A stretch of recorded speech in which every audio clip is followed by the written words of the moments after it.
નમસ્તે, જય હિન્દ, જય ભારત. મારું નામ જિગ્નેશ મહેતા છે, પિયુષભાઈ મોહલિયા મારા મિત્ર. હવે ફેસબુક પેજ પણ બની ગયું છે.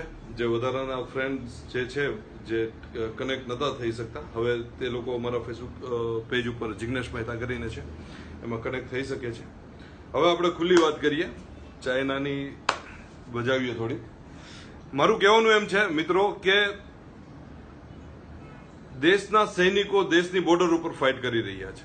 એના હાથ બાંધી રાખ્યા છે, એના પગ બાંધી રાખ્યા છે. સરકાર જે કરે તમે પોતે એમ સમજો કે તમે પોતે સૈનિક છો. હું પોતે સૈનિક છું, આ વ્યક્તિ પણ સૈનિક છે, અને ઇન્ડિયામાં જેટલા પણ કોઈ પણ કોમ્યુનિટીનો વ્યક્તિ જે છે એ બધા સૈનિક છે.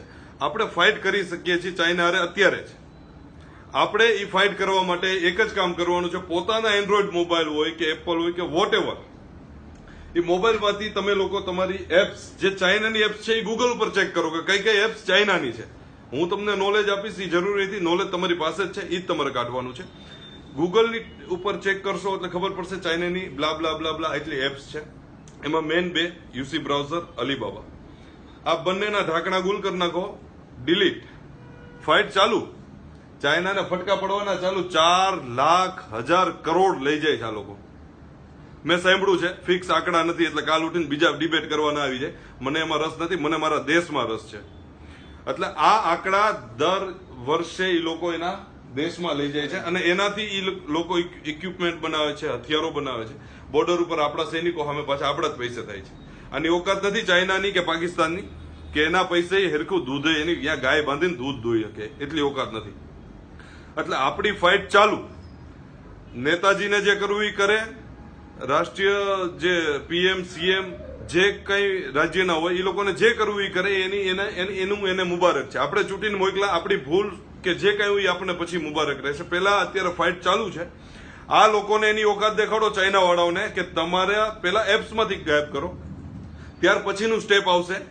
ત્યારે આપણે ચાઇનાની પ્રોડક્ટ કઈ ખરીદી આપણે કરીએ છીએ ભૂલમાં, આપણે કરવું જ નથી. મને ખબર છે કે આ ભારતની જનતા એટલી એક્ટિવ છે, જાગૃત છે કે કોઈ પ્રોડક્ટ ખરીદવા નથી માંગતી ચાઇનાની.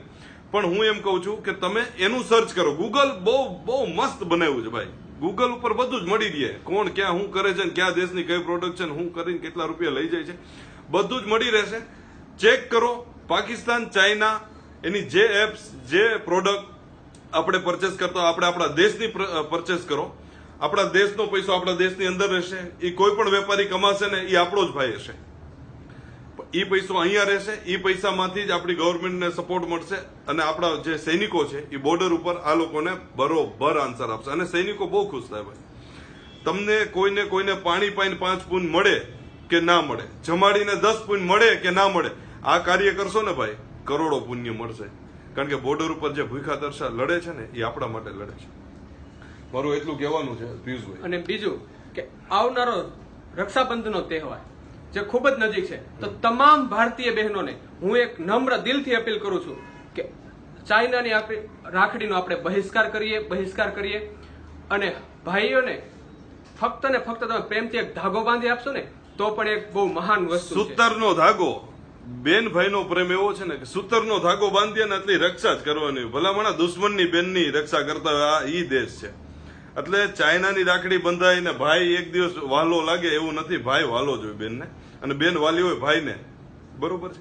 કઈ પણ બાંધશો હાલશે. ચાઇનાની પ્રોડક્ટ ઉપર બહિષ્કાર કરો, અને ખુલ્લી છાતી એને દેખાડો કે વટવાળી વાત કરો કે આ 56ની છાતી વાળો કરે કે ન કરે, પણ આ જે ઓરિજિનલ છાતી વાળા બેઠા છે ને એ તો કરશે જ બાપુ. એટલે તૈયારી દર્શાવો. જય હિન્દ, જય ભારત. હવે ફાઇટ માટે તૈયાર થઈ જાઓ. Bullet proof jacket.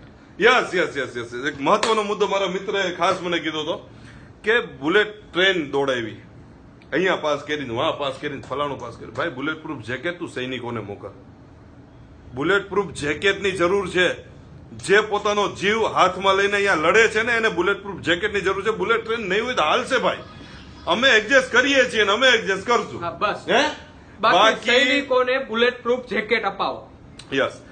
જય હિન્દ, જય ભારત. જાજુ બોલાઈ જાય, મગજ ઠેકાણે નથી રહેતો.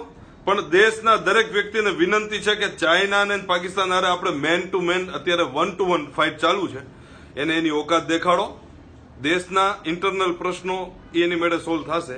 પહેલા જયારે દેશની બોર્ડરની સમસ્યા હોય અને એ સમસ્યાનો ઉકેલ આપણી ઉપર આવતો હોય ને આપણા ફરજમાં આવતું એ જ આપણે ના કરી શકીએ ને, આપણાથી મોટો નપુંસક કોઈ નથી. જય હિન્દ, જય ભારત.